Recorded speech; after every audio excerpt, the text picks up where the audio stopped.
Ассалаумағалейкум жігіттер. Бүгінгі видеода иық бұлшықеттерін қалай шығарамыз, сол жайлы айтатын боламын.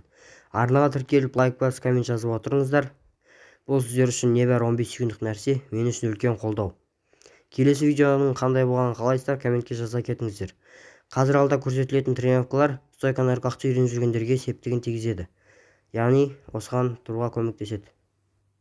Иық бұлшықетіне тоқталатын болсақ, иық бұлшықеті бұл адамды жуан қылып көрсетуге, яғни широкий қылып көрсетуге септігін тигізеді. Иық бұлшықетін 3 частьқа бөледі: ортаңғы және артқы және алдыңғы. Бұл видеода мен алдыңғы және ортаңғы частьқа қандай жаттығулар жасаймын, сол жайлы айтатын боламын. Бірінші жаттығу бұл армейский отжимания. Бұл жерде алдыңғы делкалар жақсы жұмыс жасайды.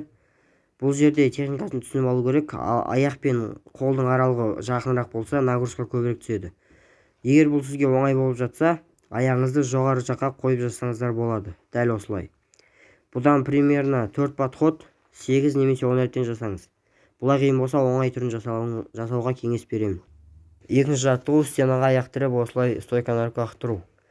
Бұл иық бұлшықетін укреплять деймін, в общем. Солай істеуге көмектеседі, в общем. Ұмытып қалдым ғой. 2 подход 1 минуттан жетеді. Ендігі алда көрсетілетін жаттығу иықтың ортаңғы дельтасына көмектеседі. Бұл жаттығуды жим гантели сторону деймін, в общем, солай бірдеме дейді, короче.